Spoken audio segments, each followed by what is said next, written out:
Значит, следующий этап в истории дворца — это, конечно, эпоха, которая была связана непосредственно с присоединением полуострова к Российской империи, то есть после 1783 года.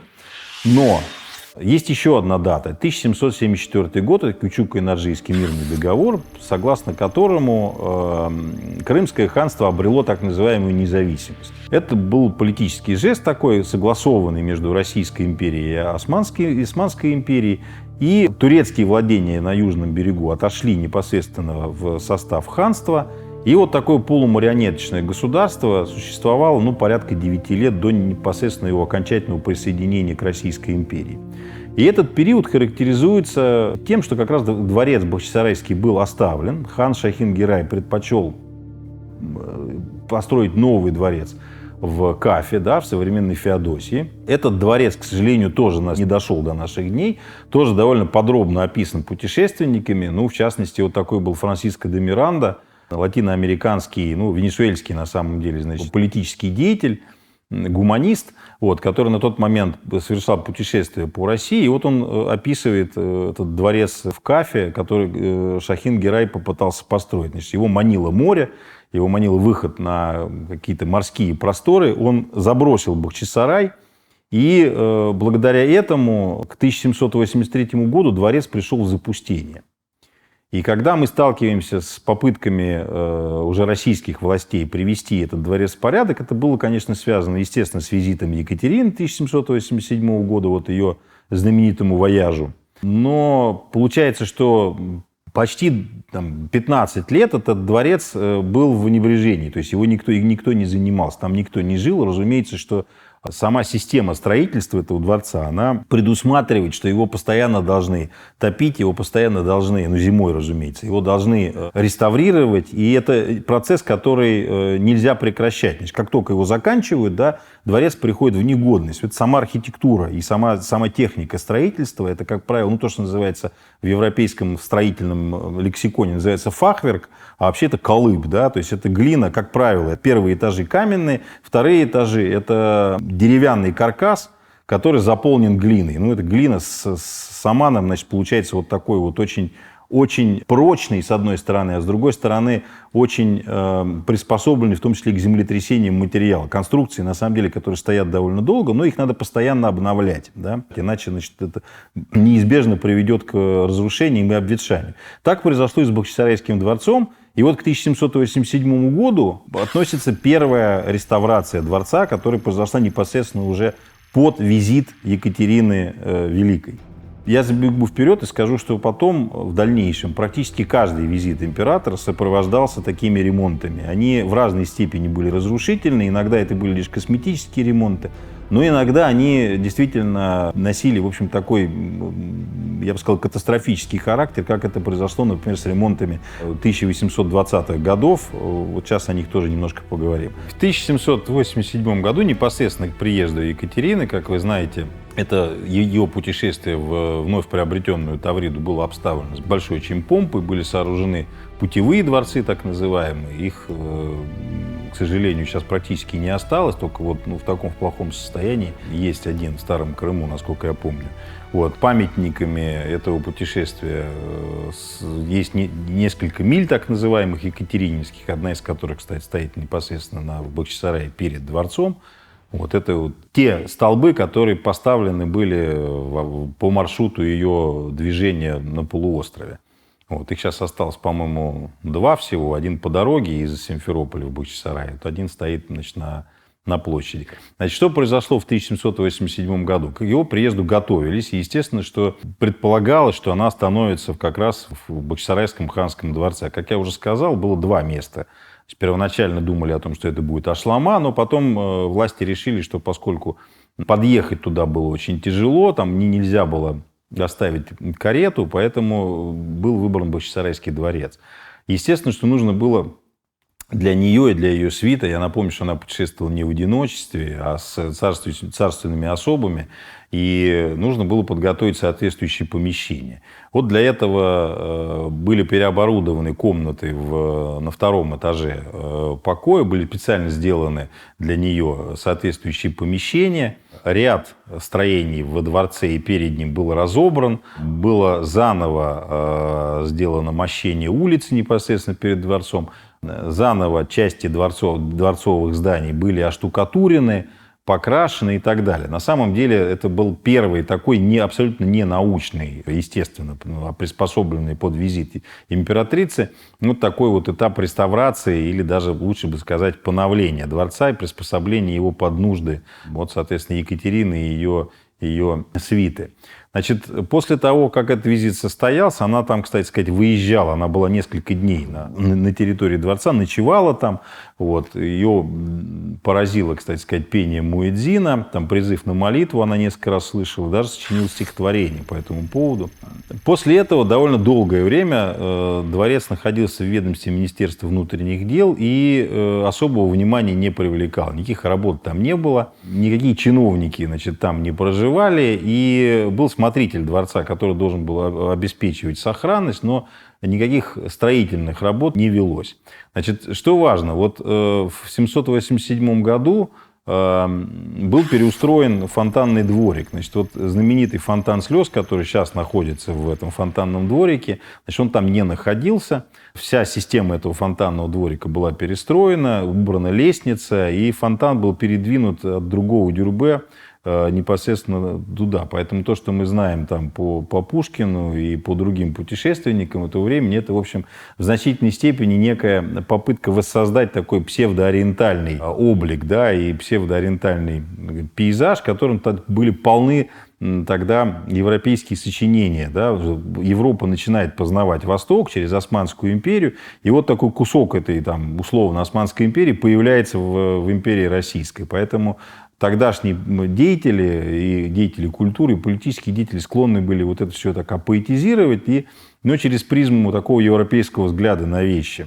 Потемкин не был лишен, на самом деле, этого такого же псевдоориентального взгляда, поэтому многие вещи, которые там были устроены, это следствие его строительной деятельности. Довольно большие суммы были тогда потрачены на переустройство дворца. И, повторяю, до 1818 года о дворце снова забыли. Забыли вплоть до следующего визита, который был связан с именем уже внука Екатерины II, Александра Павловича. Значит, в 1818 году он посещает Бахчисарай, и было им обращено внимание на состояние этого дворца, состояние памятника. И Министерство внутренних дел, специальная строительная комиссия была создана для того, чтобы его реставрировать и привести в надлежащий вид, поскольку было признано, что дворец находится в очень ветхом состоянии. Практически 2 десятилетия к нему никто не прикасался. Это губительно на нем отразилось. Был выбран архитектор Колодин, не очень известный на тот момент человек, но он был известен в основном тем, что одновременно являлся строителем Симферопольского кафедрального собора. И он был выбран в качестве архитектора всего проекта. На этот проект была первоначально выделена тоже значительная сумма. Было 2 сметы. Одна максимальная, вторая, такая экономная. Пошли по среднему варианту. И он осмотрел в 1820 году весь комплекс и предложил свой план реконструкции дворца, который, к сожалению, включал и предусматривал довольно большие работы, связанные с ликвидацией тех построек, которые Колодину казались ветхими и которые невозможно было, по его мнению, восстановить. И в результате этой деятельности дворец лишился многих зданий, но в том числе лишился значительной части гаремного комплекса. Из 73 помещений у нас сохранилось только 3. Тот гарем, который мы сейчас знаем, это лишь малая часть того комплекса дворцового, гаремного, который там когда-то был. Ряд построек Колодиным были снесены до основания, а на их месте были построены новые здания. Такая судьба, к сожалению, постигла нынешние библиотечные и конюшенные корпуса, там, где сейчас находится художественный музей. Это здания, которые были построены Колодиным с нуля. Это переустройство фонтанного дворика, который мы сейчас знаем как фонтанный дворик, оно привело к очень интересному следствию. Это тому, что сейчас мы видим с вами когда смотрим на так называемые золотые, прошу прощения, железные ворота, вот Демир Капу, который мы видим там, да, значит, переустройство вот этого фонтанного двора привело к тому, что жемчужина дворца, те ворота, которые были, по всей видимости, спроектированы и построены итальянским архитектором Оливизом, да, новым, значит, известным архитектором, который в Крыму задержался в начале VI века и при в начале XVI века при Менгли-Герае творил, потом переехал в Москву и принимал участие в строительстве Кремля. Вот. Вот эти ворота, которые, по всеобщему мнению, были перенесены из какого-то более раннего памятника, который вполне возможно находился в Солочаке, перенесены при Сахиб-Герай, может быть, даже позже, перенесены были в Бахчисарайский дворец, сейчас в результате никуда не ведут. Вот не ведут они никуда только потому, что при Потемкине, когда переустраивали фонтанный дворик, убрали лестницу, которая вела от них на второй этаж. Когда-то из посольского сада, да, где они находятся, они непосредственно вели вот в этот двор, где не было этого фонтана, и была лестница, которая вела на второй этаж. Сейчас эти ворота с точки зрения архитектуры повисли в воздухе, они никуда не ведут, и фактически даже их ориентация по отношению к стене, да, она очень довольно странная. Но это все следствие того, что вот этот весь комплекс с тех пор неоднократно перестраивался, поэтому функциональное назначение вот этой детали, оно сейчас утрачено. Да, то есть мы можем ее реконструировать, только зная о том, что там было до этого. Вернемся к Колодину. Вот что сделал Колодин. Значит, он, как я уже сказал, разобрал значительную часть гаремного комплекса, полностью уничтожил несколько стен, которые отделяли дворец от садов, которые находились с его южной стороны, переложил эти стены с уменьшением высоты. Конюшни и дом, который потом был предназначен для смотрителя дворца, были полностью сооружены им с нуля. То есть, на самом деле, все, что было там до этого, мы не знаем, как это выглядело, мы знаем только лишь по некоторым изображениям, ну, в частности, по плану, допустим, по изображению Клеймана 1769 года, можете себе представить, что там было, да? Причем, более того, Колодин, исходя из вкуса своего времени, эти здания построил в стиле такой русской провинциальной классицистической архитектуры, то есть с колоннами, с портиками, с бельведерами, то есть не имеющий ничего общего с духом и стилем архитектуры, которая, ну, свойственна была дворцу Бахчисарайскому. И это, кстати, послужило во многом причиной его отставки, потому что комиссия специальная, которая разбиралась результатами его деятельности, вот одним из тех критических доводов, которые послужили к его отставке, это было как раз то, что он не смог соблюсти стиль, да, построил, в общем, абсолютно безликое такое провинциальное здание, которое можно найти, ну, по тем временам практически в любом уездном городе. И это вызвало неудовольствие. Прежде, значит, поскольку у истоков этого проекта стоял Ланжерон, значит, известный, да, новороссийский губернатор, потом его сменил Воронцов, и это вызвало, в общем, у них безусловное недовольство, да, почему казенные деньги были потрачены на, в общем, то, что можно было совершенно и не строить. Более того, Колодин сделал еще одну вещь, которая вот сейчас она тоже отзывается. Он изменил очень сильно облик, скажем, Соколиной башни. Соколиная башня, как мы знаем, существует огромное количество легенд вокруг нее. Там считается, что это, ну, своего рода такая беседка, в которой ханские жены могли наблюдать за городом, за жизнью дворца. Якобы там соколы содержались, почему она и называется, собственно, Туан-Кулиси, да, значит, ну, потому что вроде бы, так сказать, там были какие-то, содержались соколы, хотя на самом деле легенда эта, по всей видимости, более позднего происхождения, и она к ханскому времени, наверное, отношения не имеет, поскольку никаких данных об этом ранее 1794 года у нас просто нету. Вот Паллас первый об этом написал. Вот. Потом периодически там мелькают то соколы, то фазаны, значит, то это беседка для того, чтобы наблюдать за жизнью города, там, развлечениями дворцовыми, там, парадами, да, какими-то, если бы они там были, эти парады. В общем, назначение этого строения не совсем ясно. Более того, на некоторых планах мы даже там, до 18 века мы не видим этого строения. Оно, скорее всего, было в таком виде построено, может быть, в 60-е годы. Может быть, при том же Крым-Герае, который строил знаменитый золотой кабинет. Вот. Ну, как бы то ни было, здание изначально, вот четверик, на четверике стоит восьмерик, это традиционная крымско-татарская архитектура. То есть первый объем, он каменный, второй объем, это то, что европейцы называют фахверк, да? То есть то, что, о чем я говорил, колыб. Дубовые балки, между которыми загоняется глина с соломой. Очень сейсмоустойчивая конструкция. Колодин решил, что вот этот второй объем, восьмерик, очень неустойчив, и его просто-напросто разобрал. И поэтому то, что мы сейчас имеем с вами, это то, что нам привычно, да, когда мы смотрим на панораму Бахчисарайского дворца, надо отдавать себе отчет, что это слегка измененное в пропорциях, но строение, которое сделал Колодин по мотивам того здания, которое было когда-то до 1820-х годов. Почему мы об этом знаем? Мало того, что сам Колодин об этом написал довольно подробно в своих отчетах, да, о том, что здание было разобрано, а потом собрано заново, потому что то, что мы сейчас видим, это деревянный каркас, обшитый доской. Да. Вот был такой академик архитектуры Котов в начале 20 века. Он очень язвительно писал, что после перестроек и после ремонтов Колодина это здание стало похоже на привокзальную водокачку. Вот, от того, что было раньше когда-то. Значит, как мы знаем, как оно выглядело до ремонта Колодина. Замечательный русский такой пейзажист, очень любил рисовать всякого рода, значит, такие городские пейзажи, Алексеев. Вот он это здание, облик этого здания до Колодинский до нас сохранил.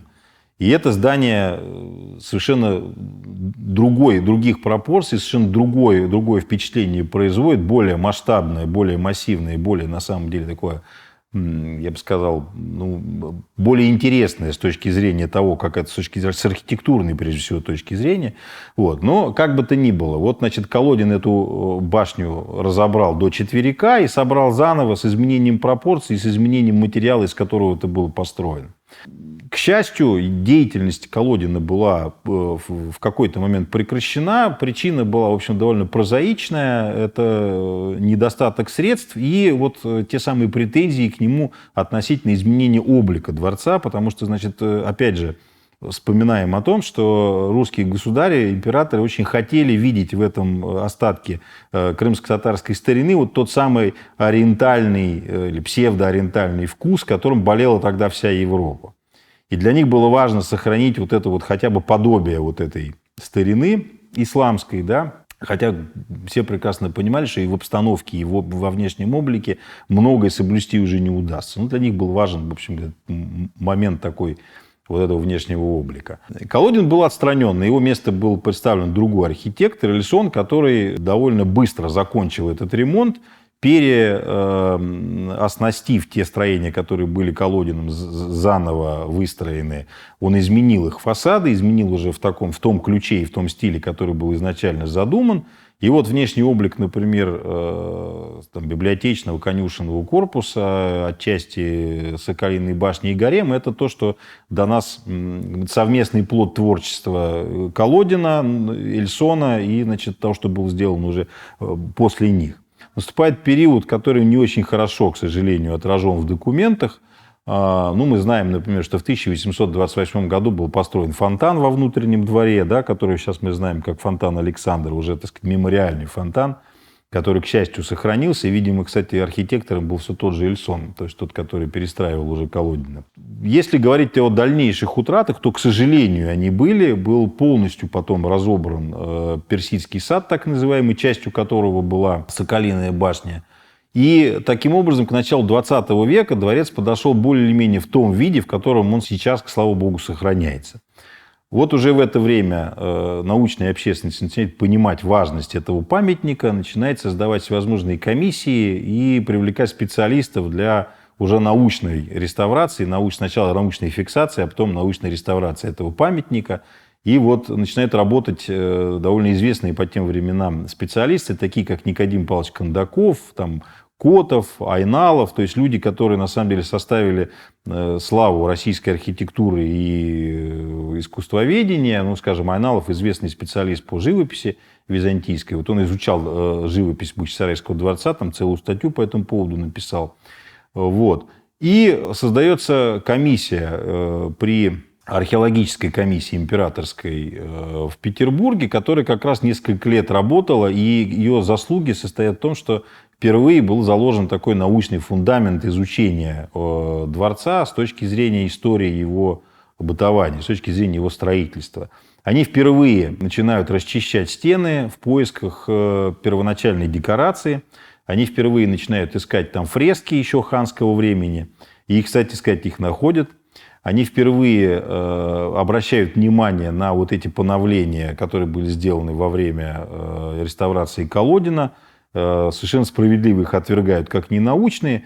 И вот это послужило очень мощной основой для того, чтобы в 20 веке были сделаны такие правильные, иногда были сделаны правильные шаги в сторону, так сказать, научной реставрации этого комплекса. Немцы пытались его реставрировать в 1943-м. Ничего не получилось, потому что, видимо, денег не хватило. Вот. Но у нас есть документы, которые говорят о том, что смета на реставрацию была подана. Вот был такой один из сотрудников, Андрей Пантелеймонович Таков, который с Баданинским очень активно работал. Вот он в 1942-1943 годах остался в Бахчисарае, и вот, значит, представила командованию смету на реставрацию. Не знаю, к счастью или к сожалению, но, по крайней мере, ничего из этого реально не получилось. Конечно, 1944 год и 18 мая нанесло этому всему непоправимый совершенно удар, потому что на многие годы дворец был заброшен, только в 60-е, я имею в виду заброшен не в том смысле, что он не функционировал, но, по крайней мере, того внимания, да, которое ему следовало бы уделять, никто не уделял. Только в 60-е годы обратились к его уже научной реставрации, был составлен проект, во многом опиравшийся на те наработки археологической комиссии, которые были сделаны в начале 20 века. Часть комплекса, недалеко не вся, но часть была отреставрирована. Причем были тоже открыты первоначальные росписи, скажем, в зале дивана на одной из стен, которые выходят в фонтанный двор, были найдены первоначальные росписи. Вот, были найдены первоначальные росписи Малой дворцовой мечети. Тоже это такой попытки передать структуру мрамора. Своего мрамора не было, да, и, значит, надо было как-то передать роскошь этого мраморного покрытия. Значит, а как это можно было сделать? С помощью фрески. Значит, рисовали это мраморные прожилки, давали тон этому всему покрытию и таким образом передавали структуру мрамора, да, чтобы было понятно, что это облицовано мрамором. Хотя на самом деле это декорация. Вот. Были очень интересные такие реставрационные работы проведены в гареме. Вот, в частности, там на падугах потолка, например, были росписи найдены в 19 века. В частности, там даже они сейчас музеифицированы, часть из них можно даже посмотреть. Но, к сожалению, вот за время своего существования этих утрат было, к сожалению, едва ли не больше, чем приобретений. То есть, на самом деле, вот такие крупные части комплекса, к счастью, сохранились, да, такие как Дворцовая мечеть, такие как мавзолеи, значит, соответственно, комплекс жилых покоев, там, отчасти здания гарема, но очень много было утрачено. И это касается не только самих строений, но и декораций, да, первоначальной. То есть мы сейчас не очень себе можем хорошо представить, что там было в ханское время, просто потому что, к сожалению, эта живопись, она для нас была потом в позднейшее время была закрашена, утрачена. И вот